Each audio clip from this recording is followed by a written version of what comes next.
जोंनि बिटिआर सरकारा गिबि खेबनि थाखाय जोंनि बिटिआर ओनसोलाव फैबाय थानाय फेब्रुवारि दाननि 19, 20 आरो 21 बे सानथामनि हाबाफारि लानानै नैबे बड'फा कालचारेल कमप्लेक्सआव रागाम मुंनि मोनसे हारिमुवारि दिन्थिफुंनाय लानाय जादों आरो बे रागाम मुंनि हारिमुवारि दिन्थिफुंनायाव जोंनि बिटिआर ओनसोलाव थानाय गासैबो हारि हारिसाफोरनि हारिमुवारि दिन्थिफुंनायखौ जोङो सोफानाय जादों, जेराव जोंनि बिटिसि ओनसोलाव थानाय मोनफ्रोमबो हारिया गावबा गावनि ट्रेडिशन एबा दोरोङारि हारिमुनिफ्राय लानानै दासिम जिखिना बिथांमोना आवगायनानै दङ बेखिनिखौ गासैखौबो बे सानथामनि हाबाफारियाव बिथांमोना दिन्थिफुंनो हागोन आरो बियो जोंनि बिटिआर सोरखारनि हारिमु बिफाननि मोनसे नाजानाय, जाय नाजानायखौ जोङो दिनै मावफुंनो थाखाय नाजागासिनो दङ।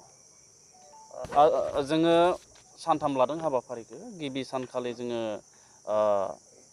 रागाम मुंनि मोनसे हारिमुवारि दिन्थिफुंनाय जों लादों आरो बैखालिनो गुबुन गुबुन हारि माहारिनि गेजेराव हारिमुवारि खौसेथि, जायखौ जोङो गोजोन खौसेथि आरो जौगानाय मुं होनानै जों खामानि मावगासिनो दङ। बे गोजोन आरो खौसेथिखौनो बिथा खालामनानै जोङो हारिमुवारि बिथिंथिबो जोङो जोंनि गुबुन गुबुन हारिनि गेजेराव बोरै खौसेथि लाबोनो हायो बेखौ जोङो बैखालि सावरायनायनि हाबाफारि लानाय जादों आरो जाय सावरायनायाव जनक शंकर नार्जारि, पबित्र राभा, अरुप मान्ना गिदिर गिदिर जायफ्रा हारिमुनि खामानि मावगासिनो दङ बिथांमोनखौ जोङो लानानै सावरायनाय जादों आरो गुबुन गुबुन हारि हारिसाफ्रा गावबा गावनि हारिमुखौ जौगानो थाखाय बिथांमोना मा मा जेंनाजों जुजिनांदों बे गासैबो बिथिंखौ जोंनि मानगोनां बिटिआरनि गाहाय मावफुं सोद्रोमा प्रमद बर' बिथांजों अपेन डिसकासन एबा आबुङै सावरायनाय मोनसे हाबाफारिखौ जोङो लाफानाय जादों।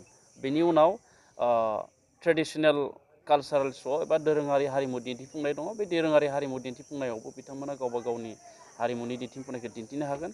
बेनि उनाव 20 फेब्रुवारि खालि आलायारननि देंखो, जायखौ जोङो गोदोसो जों खोनादों, हयथ' गोबाङानो खोनाफेराखै, बेखौ जोङो फुंबिलि 5 रिंगायावनो जोंनि क'क्राझारखौ जों जिहेथु गोजोननि मोनसे सोहोर, सिटि अफ पिस होननानै जोङो बानायनो एबा साजायनो नागिरगासिनो दङ।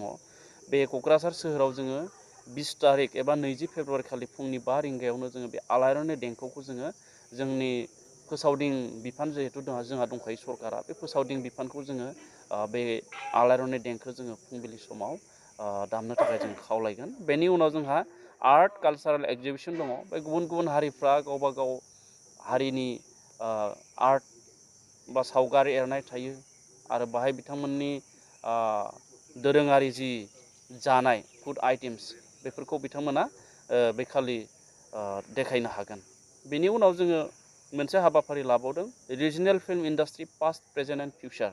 जोंनि ओनसोलारि जि सिनेमा एबा सावथुन दिहुननायनि जि मोनसे उद्योग दङ, जायखौ इन्डास्ट्रि होननानै बुंदों, बेनि दानि, गोदोनि आरो फैबाय थानाय सम, बे मोनथाम थासारिखौ लानानै जोङो सावरायनायनि हाबाफारि लादों, जेराव पबित्र मार्गेरिटा, गायत्रि महन्त आरो रजनी बसुमतारी बिथांमोन बायदि साफा साफा जाफुंसार आरो मुंदांखा सुबुं जायफ्रा हारिमु बिथिङाव खामानि मावगासिनो दङ बिथांमोनखौ लाना फैनाय जागोन आरो बेयावनो गुबुन गुबुन हारि माहारियाबो गावबा गावनि शर्ट फिल्म फिसा फिसा पर्दानि सावथुनखौ बेवहाय डिसप्ले खालामनाय जागोन, दिन्थिफुंनाय जागोन आरो बैखालिबो जोंनि बिटिआरनि मानगोनां गाहाय मावफुं सोद्रोमा प्रमद बर' बिथांजों जोंनि बे बिटिआर ओनसोलाव थानाय गुबुन गुबुन हारि माहारिनि फिल्म इन्डास्ट्रिनि खामानि मावग्रा सुबुंफ्रा अपेनलि बिथांजों सावरायनायनि बा डिसकासन खालामनायनि हाबाफारिखौ लानो हागोन।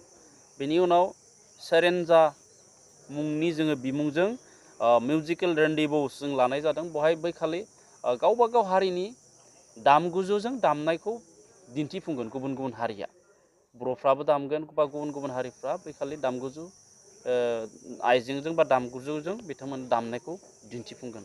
बेनि उनाव 21 फेब्रुवारि 2020 खालि जों खौसेथिनि हान्जा मोनसे जों हारिमुवारि हान्जा सुरनाय हाबाफारि लादों। क'क्राझार सोहोरनिफ्राय नैबे बड'फा कालचारेल कमप्लेक्ससिम गुबुन गुबुन हारि माहारिनि बायदिसिना गाब गोनां हारिमुवारि गावबा गावनि ट्रेडिशनेल ड्रेसजों बिथांमोना हारिमु हान्जा सुरनायाव बाहागो लागोन आरो बेखालिनो मोनसे गोजोनथाव बाथ्रा जे बिमा राव, बेखालि इन्टारनेशनेल मादार लेंगुवेज डे, मुलुगनां मोनसे बिमा राव सान बैखालि 21 फेब्रुवारिया आरो बेखौ लोब्बा लाखिनानैनो जोंनि बिटिआर ओनसोलाव थानाय गुबुन गुबुन हारि माहारिनि मुंदांखा खन्थाइगिरिफोरखौ जोङो खन्थाइ आवरायहोनो थाखाय मोनसे हाबाफारि लानाय जादों बिमा राव होनानै।